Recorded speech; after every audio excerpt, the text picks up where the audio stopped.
Good morning to all of you. बच्चों, आज हम बाल महाभारत का एक पार्ट पढ़ेंगे जिसको हम पहले भी पढ़ चुके हैं।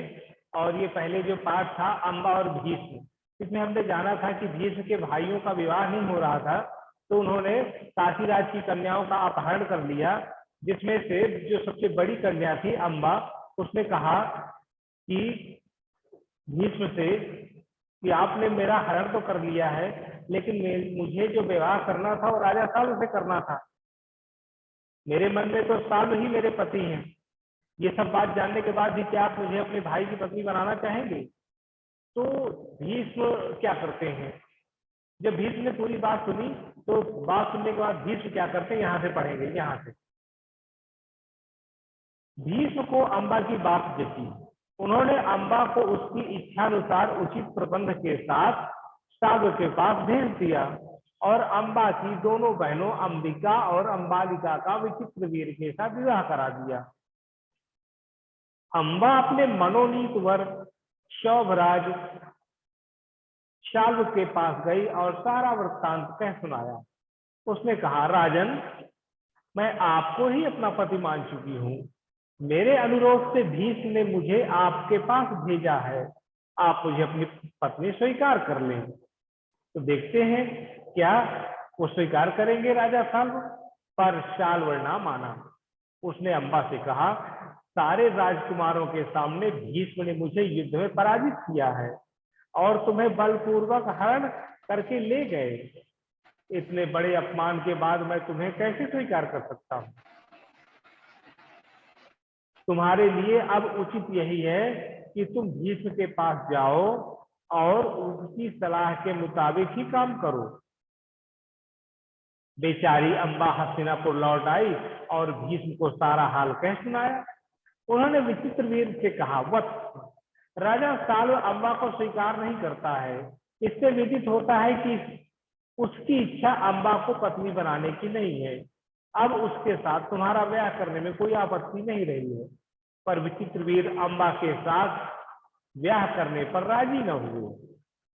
अम्बा जो है, बेचारी अम्बा, ना इधर की रही ना उधर की रही, कोई और रास्ता न देख और भीष्म से बोली, गांगे, मैं तो दोनों ओर से ही गई, मेरा कोई भी सहारा न रहा। आप ही मुझे हर लाए थे, अतः अब आपका यह कर्तव्य है कि आप मेरे से ब्याह कर लें। अब देखिए, इतना हमने ये जाना कि अम्बा ने कहा कि मैं राजा साल्व से विवाह करना चाहती हूँ, तो भीष्म ने अम्बा को आजाद कर दिया, कहा जाइए आप विवाह कर लीजिए। लेकिन राजा साल्व ने विवाह नहीं किया, मना कर दिया। तो फिर भीष्म ने अपने भाई को कहा कि तुमने दो बहनों का विवाह कर ही लिया है, अंबिका और अंबालिका का, तो अम्बा से कर लो। लेकिन विचित्रवीर ने भी विवाह नहीं किया। अब अम्बा क्या करेगी? अम्बा भीष्म से कह रही है कि आप मुझे मेरा हरण करके लाए हैं, तो अब आप ही मुझसे विवाह कीजिए।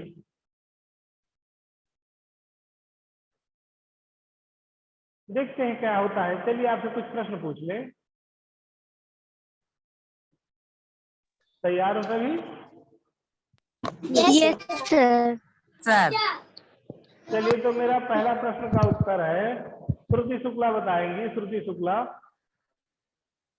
Yes sir. श्रुति, आपको ये बताना है कि राजा साल्व ने अम्बा से विवाह करने से मना क्यों कर दिया? राजा साल्व जो था, उसने अम्बा से विवाह करने के लिए मना क्यों कर दिया? क्यों नहीं विवाह किया उसने अम्बा से?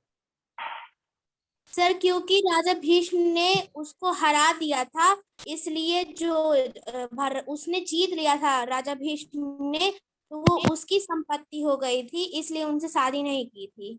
बहुत अच्छा श्रुति, तुमने बताया। क्योंकि वो अब हारी हुई चीज स्वीकार नहीं करना चाहता था, क्योंकि वो अम्बा को एक तरह से हार चुका था। और अगर वो हारी हुई चीज स्वीकार करेगा तो दान की चीज होगी। राजा महाराजा जल्दी किसी का दान नहीं देते थे, है ना, तो बड़े स्वाभिमानी होते थे। yes. अच्छा, ये तो ठीक हो गया। अभी दूसरा प्रश्न है मेरा, है किसी और से पूछते हैं। बहुत अच्छा तुमने बताया, अपना माइक म्यूट कर लो। अब दूसरा पूछेंगे हम।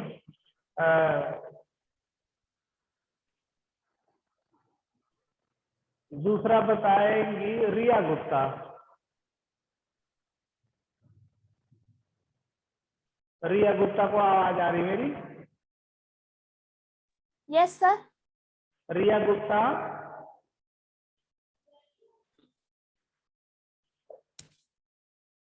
रिया गुप्ता को आवाज आ रही मेरी? नहीं आ रही? यस सर, आ रही है। आ रही है। तो आपको ये बता रहा है कि विचित्रवीर ने अम्बा से विवाह क्यों नहीं किया?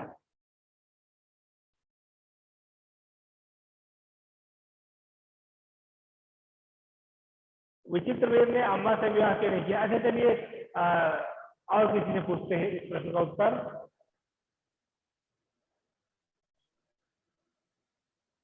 इसको वर्षा बताएंगी। वर्षा सर आपकी वॉइस।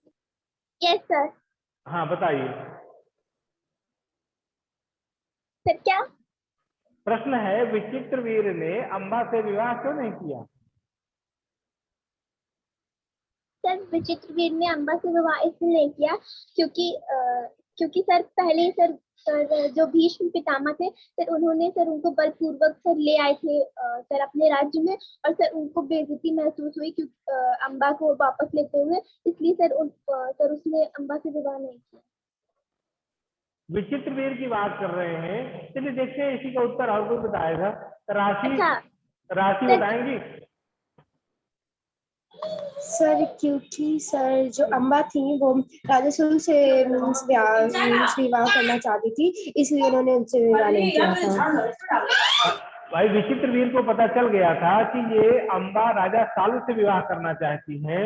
इनके मन में राजा सालू हैं, तो अब इनके मन में मैं हूं ही नहीं, तो मैं विवाह करके क्या करूंगा? तो इसलिए विचित्रवीर ने विवाह नहीं किया, यद्यपि 2 महीनों से कर लिया था उन्होंने। अब बात ये आती है कि अम्बा क्या करेगी? ना तो साल विवाह कर रहे हैं ना विचित्रवीर। तो अम्बा ने कहा कि मेरे साथ मेरी जिंदगी खराब हो गई, तो भीष्म आपने मेरा अपहरण किया है, आप ही मुझसे विवाह कीजिए। तो देखते हैं क्या भीष्म विवाह करने के लिए तैयार होते हैं। चलिए माइक म्यूट करिए और इसको जो पढ़ना है। अच्छा राशि, राशि क्या है सवाल? हाँ आप पढ़ेंगे इसको यहाँ से। हाँ राशि अपना माइक अनम्यूट कीजिए और पढ़िए इसको। हाँ ये सर 20 में से। हाँ आप तो यहाँ भीष्म ने उसकी बात ध्यान से सुनी। तो भीष्म ने उसकी बात ध्यान से सुनी और अपनी प्रतिज्ञा का याद दिलाकर बोले, अपनी प्रतिज्ञा मैं तो नहीं तोड़ सकता। उन्होंने अम्बा की परिस्थिति समझकर विचित्रवीर से दोबारा आग्रह किया, पर वह ना माना। भीष्म ने अम्बा को फिर समझाया और कहा कि सौभराज सल्व के ही पास जाओ और एक बार फिर प्रथम करो। लाचार अम्बा फिर सल्व के पास गई और उससे बहुत मन्नतें की, लेकिन दूसरे की जीती हुई कन्या को स्वीकार करने से सौभराज ने साफ इनकार कर दिया। अम्बा इस प्रकार 6 साल तक हस्तिनापुर और सौभ देश के बीच ठोकरें खाती। फिर उसने अपने इस सारे दुखों का कारण भीष्म को ही समझा। उन पर उसे बहुत क्रोध आया और प्रतिहिंसा की आग उसके मन में जलने लगी। भीष्म से बदला लेने की इच्छा से वह कई राजाओं के पास गई और उनको अपनी दुखड़ा सुनाया। भीष्म से युद्ध करने का, उनका वध करने की उसने राजाओं से प्रयत्न किया, पर राजा लोग तो भीष्म के नाम से ही डरते थे। किसी में इतना साहस ना था कि भीष्म से युद्ध करे। क्षत्रियों से एकदम निराश होकर अम्बा ने तशस्वी ब्राह्मणों की शरण ली। तपस्वियों ने कहा, बेटी तुम परशुराम के पास जाओ, वे तुम्हारी इच्छा अवश्य पूरी करेंगे। तब ऋषियों की सलाह पर अम्बा परशुराम के पास गई। बहुत अच्छा आपने कहा, बढ़िया है, ठीक है। तो यहाँ तक हमने ये जाना कि भीष्म ने जब विवाह करने से मना कर दिया, तब अम्बा तमाम राजाओं के पास गई, ब्राह्मणों के पास गई और कहा कि आप लोग मेरी मदद कीजिए, भीष्म मुझसे विवाह नहीं कर रहे, मेरी जिंदगी खराब हो गई। तो फिर सभी सलाह देते हैं कि आप परशुराम के पास जाइए, तो एक तपस्वी ब्राह्मण है और शायद उनकी बात माने। अम्बा की तो जब परशुराम के पास गए, अम्बा परशुराम जी के पास पहुंची और अपनी कहानी सुनाई, तो अम्बा की करुण कहानी सुनकर परशुराम का हृदय पिघल गया। उन्होंने दयार्द स्वर में कहा, काशी राजकन्या, तुम मुझसे क्या चाहती हो? अम्मा ने कहा, ब्राह्मण वीर, मेरी प्रार्थना केवल यही है कि आप भीष्म से युद्ध करें। मैं आपसे भीष्म के वध की भीख मांगती हूँ।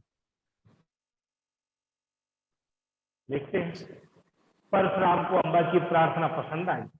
बड़े उत्साह के साथ वो भीष्म के पास गए और उन्हें युद्ध के लिए ललकारा। दोनों कुशल योद्धा थे और धनुष विद्या के जानकार भी। दोनों ही जितेंद्रिय और ब्रह्मचारी थे। दोनों समान योद्धाओं की टक्कर थी।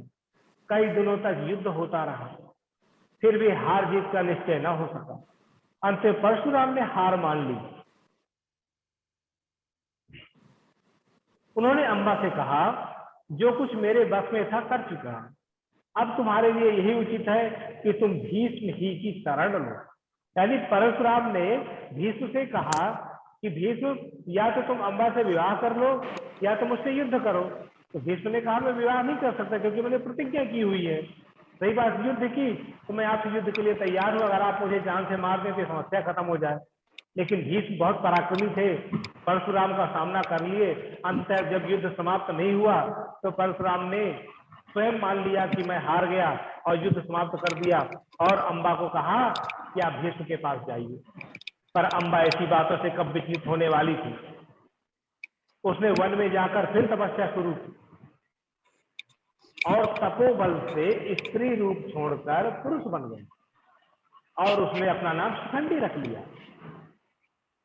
जब कौरवों और पांडवों के बीच कुरुक्षेत्र के मैदान में हुआ तो भीष्म के विरुद्ध लड़ते समय शिखंडी रथ के आगे बैठा था और अर्जुन ठीक उसके पीछे। यानी भीष्म को यह बात मालूम थी कि अम्बा ही शिखंडी का रूप धारण किए हुए है, इसलिए उन्होंने उस पर वाण चलाना अपनी वीरोचित प्रतिष्ठा के विरुद्ध समझा। शिखंडी को आगे करके अर्जुन ने भीष्म पितामह पर हमला किया और अंत में उन पर विजय प्राप्त की। जब भीष्म आहत होकर पृथ्वी पर गिरे तब जाकर अम्बा का क्रोध शांत हुआ। तो यहाँ पर हमने जाना